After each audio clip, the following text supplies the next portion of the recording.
جب حالات بہت کٹھن ہو گئے مکہ المکرمہ کے اور اللہ کی طرف سے ہجرت کا حکم آنے والا تھا، تو حضرت ابو بکر رضی اللہ تعالی عنہ کو حضور نے کہا کہ اے ابو بکر تیار رہنا، امر الہی کے آتے ہی ہم اس شہر کو چھوڑ دیں گے۔ اور پھر وہ وقت آیا کہ جب کفار نے حضور کے گھر کا محاصرہ کر لیا، آقا کریم علیہ السلام کو معاذ اللہ شہید کرنے کے ارادے سے ارد گرد جمع ہو گئے۔ آقا کریم علیہ السلام نے ہاتھ میں خاک پکڑی اور سورہ یاسین پڑھتے ہوئے ان کی آنکھوں میں جھونکتے ہوئے حضور گزر گئے اور انہیں پتہ بھی نہ چلا، اور وہ مکان کا محاصرہ کیے ساری رات کھڑے رہے۔ صبح بستر سے حضرت علی المرتضیٰ اٹھے، اللہ اکبر، تو آقا کریم علیہ السلام نکل گئے اور حضرت ابو بکر صدیق کے گھر تشریف لے گئے۔ اب دروازے کو دستک دینے لگے تو آواز آئی، حضور میں حاضر ہوں۔ حضرت ابو بکر صدیق تیار کھڑے تھے، تو کہا ابو بکر تم تیار ہو؟ کہا حضور آپ نے کہا نہیں تھا کہ تیار رہنا، کبھی ہجرت کا حکم آ سکتا ہے تو میں تو اس دن سے ہی تیار رہتا ہوں کہ کب حضور آئیں اور جو فرمائیں میں وہی کروں۔ اور پھر وہاں سے لے کے حضور کو وہاں تک گئے اور جبل سور کی چوٹی پر وہ غار ہے، اللہ اکبر، اس غار میں جانے سے قبل حضور کو باہر بیٹھنے کا کہا، عرض کی حضور ذرا میں غار کے اندر کے ماحول کا جائزہ لے لوں۔ غار کے اندر اترے، پہلے اس کو صاف کیا غار کو، پھر دیکھا جگہ جگہ سوراخ تھے، تو اپنا امامہ پھاڑ کے قمیض اتار کے اس کے ٹکڑے کر کے ان سوراخوں میں کپڑا دے دیا۔ 2 سوراخ ایک روایت کے مطابق اور ایک روایت کے مطابق 1 سوراخ بچ گیا، اس میں اپنی ایڑی رکھ دی اور پھر آواز دی جان عالم اندر تشریف لائیے۔ تو آقا کریم علیہ السلام غار میں چلے گئے تو سیدنا صدیق اکبر رضی اللہ تعالی عنہ نے اپنی گود میں آپ کا سر رکھا اور حضور لیٹ گئے۔ اللہ اکبر، کیا منظر ہوگا!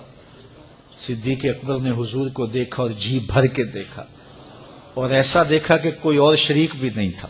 یہ واقعہ حضرت سیدنا عمر سے روایت ہے، کتب صحاح میں ہے، اور حضرت عمر رضی اللہ تعالی عنہ یہ بات بیان کرتے ہوئے رو پڑے، اور آپ کہا کرتے تھے کہ ابو بکر یہ غار والی نیکی مجھے دے دیں اور میری ساری زندگی کی نیکیاں لے لیں۔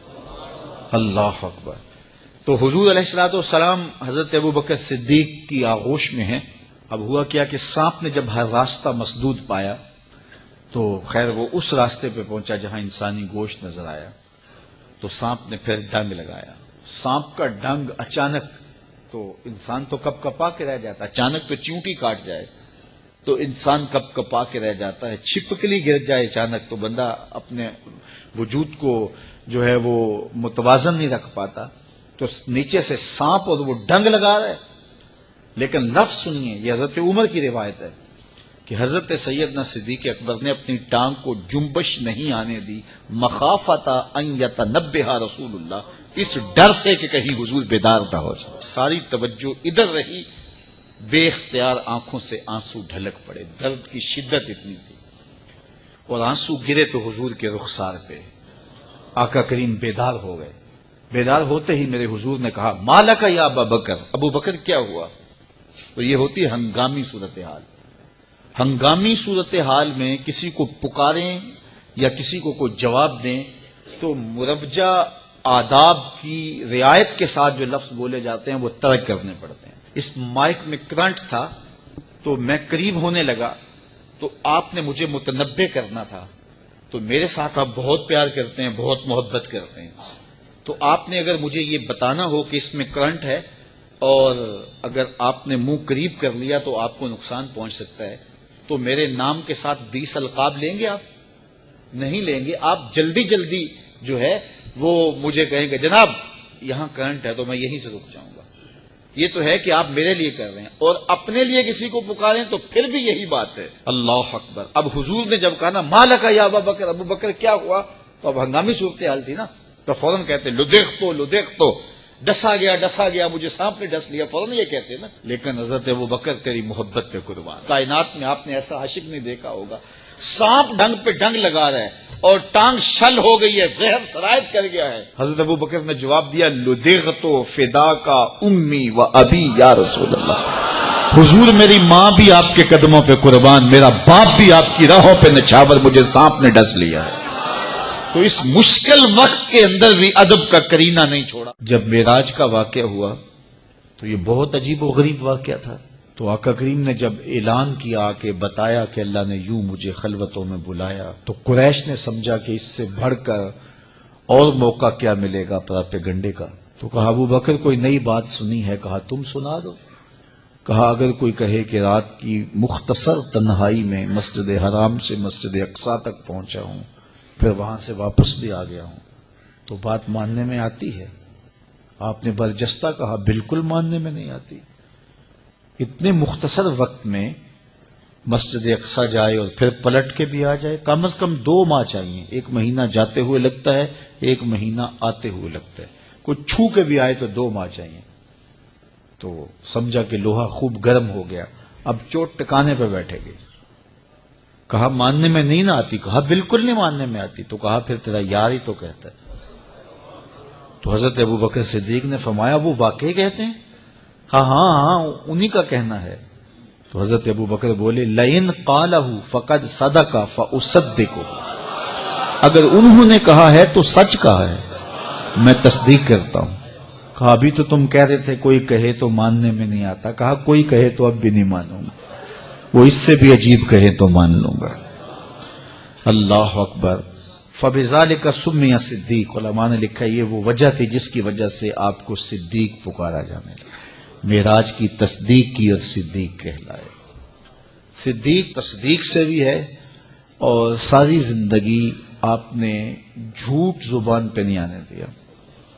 آپ کی طبع میں جو صداقت رچی بسی تھی، بلکہ ایک مشکل وقت آیا آپ پر، وہ جب حضور علیہ السلام کو اللہ کا حکم ہوا اور ہجرت کر کے حضور مکہ سے مدینہ کی طرف عازم سفر ہوئے، تو حضرت سیدنا صدیق اکبر رضی اللہ تعالیٰ عنہ ساتھ تھے.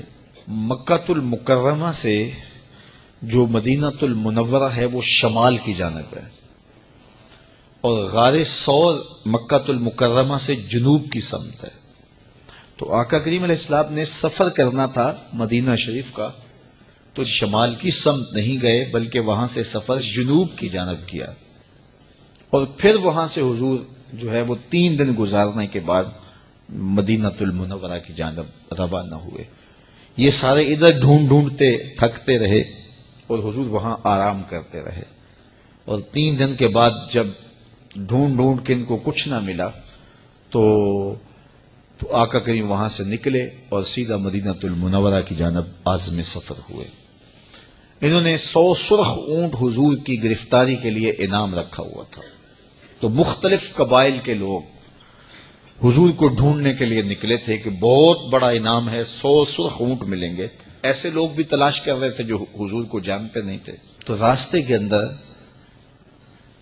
حضرت ابو بکر صدیق سے کوئی شخص ملا اور اسے شک پڑا کہ جن کو میں ڈھونڈ رہا ہوں کہ وہ کہیں یہی نہ ہو. تو اس نے حضرت ابو بکر صدیق سے پوچھا آپ کا نام؟ تو انہوں نے کہا میرا نام عبداللہ ہے، ابو بکر ہوں. تو اس نے پھر حضور کا پوچھا. اب حضور کو وہ ڈھونڈ رہے ہیں. آج امتحان آیا نا، صدیق اکبر کی صداقت کا امتحان آ گیا اور عشق کا امتحان آ گیا. اگر کہیں یہ حضور ہیں تو عشق گوارا نہیں کرتا کہ یہ گرفتاری عمل میں آئے، اور اگر کہیں کہ یہ حضور نہیں ہیں تو ابو بکر صدیق کیسے رہیں گے؟ آج کل تو وہ سڑکیں بن گئی ہیں اور سائن لگے ہوئے ہیں، آپ اکیلے یہاں سے نکلیں تو جہاں جانا چاہیں خود جا سکتے ہیں.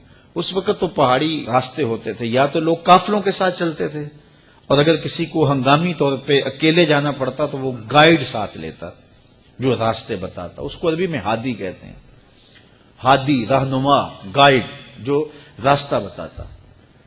تو حضرت ابو بکر صدیق سے اس نے پوچھا یہ کون ہے آپ کے ساتھ؟ تو حضرت ابو بکر صدیق بولے ھذا ہادی یہدینی الی صراط المستقیم، یہ میرا ہادی ہے جو مجھے سیدھی راہ پہ چلا رہا ہے.